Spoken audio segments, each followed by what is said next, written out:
Ricky Dela Cruz stood in the dim, bustling backstage hallway, the smell of metal rigging and fresh paint mixing with the faint scent of sweat from dozens of nervous performers. His fingers fumbled with the zipper of his old thrift store leather jacket, the same jacket he wore to every small bar gig across Dublin. The seams were cracked, the collar slightly torn, but to him it felt like armor. His worn shoes, soles thinning, made a soft tapping sound on the concrete floor as he shifted nervously from foot to foot.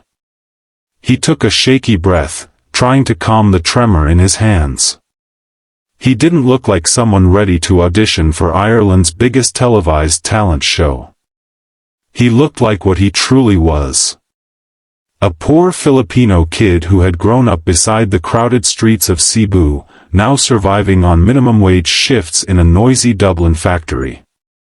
His mother hurried toward him, her hair still wet from the drizzle outside.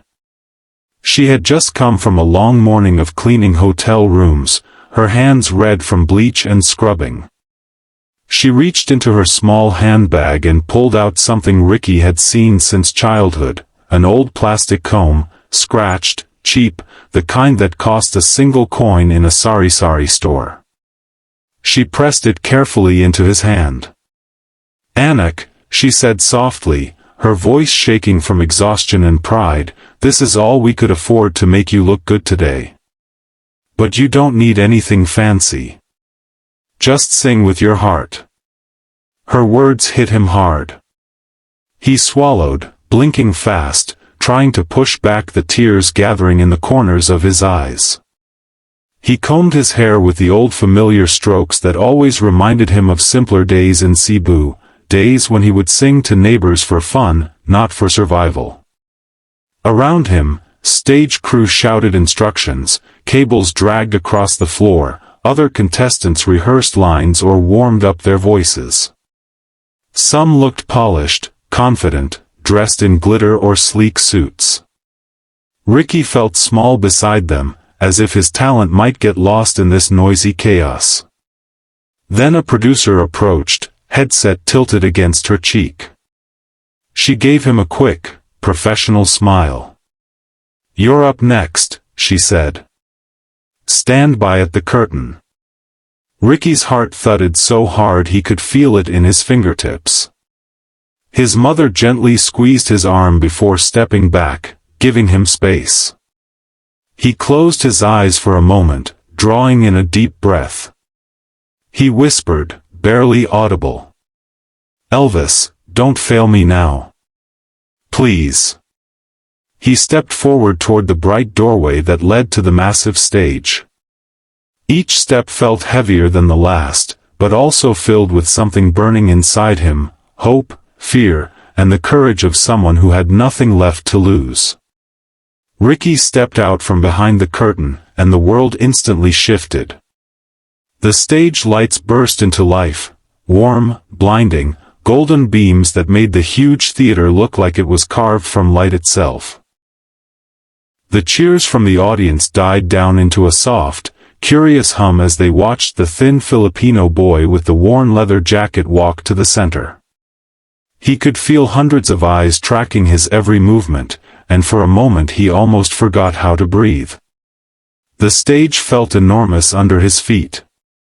He had dreamed of this moment since he was a child, but now that he was standing in it, the dream seemed too big, too impossible. He gripped the microphone tightly, his fingers slightly shaking. His old shoes squeaked on the polished floor, reminding him of who he was, poor, uncertain, and very far from the comfort of home. The judges sat in a row, perfectly illuminated by their own personal spotlights. Amanda gave him a soft, encouraging smile. The judge beside her nodded politely, glancing at the sheet with his name. But Simon Cowell remained still as a stone, elbows on the desk, fingers intertwined beneath his chin. His eyes narrowed slightly, giving Ricky the kind of cold, sharp examination that had made countless contestants crumble. Ricky introduced himself quietly, his voice cracking with nerves. I'm Ricky Dela Cruz. I'm from Cebu, living in Dublin now. I'll be singing Can't Help Falling in Love, Elvis version. A small ripple moved through the audience, some surprised, some skeptical. A boy like him, singing Elvis? On this stage? Under these lights? The music started. The first few gentle notes filled the air, drifting across the silent theater like something fragile. Ricky took a deep breath, trying to ground himself. He remembered the late nights walking home from the factory, humming Elvis songs under his breath. He remembered his mother telling him to never hide his voice. Then he opened his mouth. The first line came out strong, rich, deep, and echoing with a tone that didn't match his small frame. It carried the unmistakable resonance of Elvis Presley himself, not copied, but reborn through pain, hunger, loneliness, and pure heart. A gasp swept through the audience. Amanda's eyes instantly filled with tears. One judge leaned back in shock. And Simon's eyes widened as his jaw slowly fell open, disbelief written across his face. He straightened in his seat, then pushed himself slightly backward as if trying to process what he was hearing. His usually unreadable expression cracked. Ricky poured everything into the song, the long shifts at the factory, the night skipping dinner to save money, the homesickness that lived in his bones. His voice soared on the high notes and softened on the tender ones, filling the theater with aching beauty. By the time he reached the last words, half the theater was standing. Ricky didn't see it.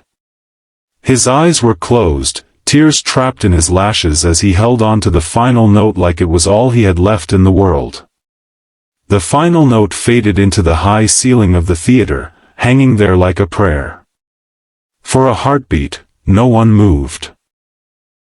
Ricky stood frozen at the center of the stage, chest rising and falling as if he had just run miles. His hands trembled around the microphone, and he didn't dare look up. He thought maybe he had messed up.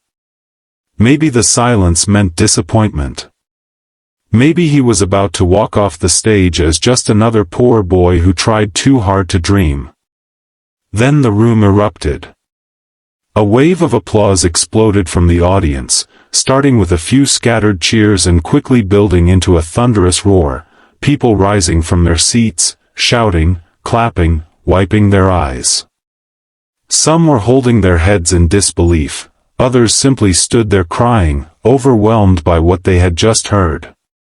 A chant began in the upper rows, slow at first but swelling with every second, Filipino.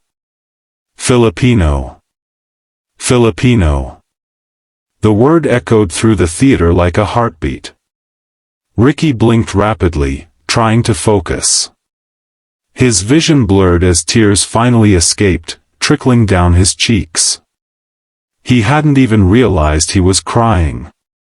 He lowered the mic slightly, not knowing what to do with his hands now that he had nothing left to give but pure emotion. His legs felt weak. Then he looked at the judges.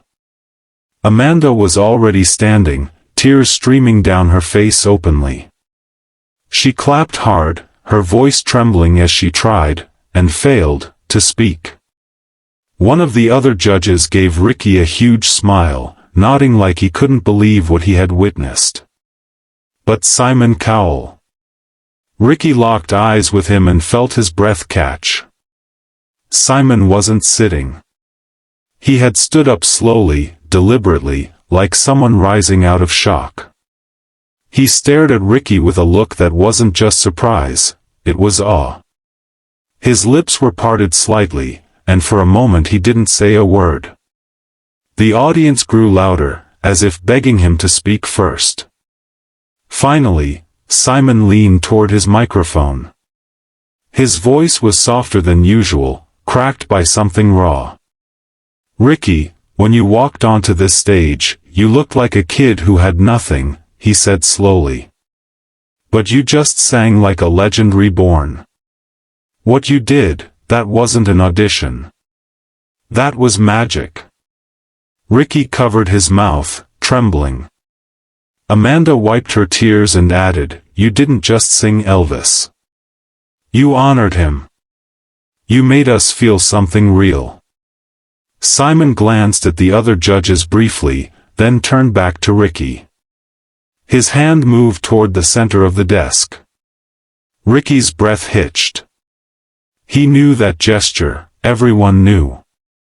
Simon pressed the golden buzzer. The theater exploded into gold. Confetti shot from the ceiling like fireworks, swirling around Ricky in shimmering storms. He fell to his knees as the weight of everything, poverty, homesickness, hard labor, dreams, crashed into him at once. From backstage, his mother burst out, running toward him. She dropped beside him, hugging him so tightly he could barely breathe.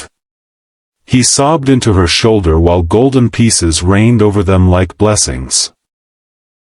Simon, still standing, whispered something only the cameras caught. "Ireland hasn't just found a star.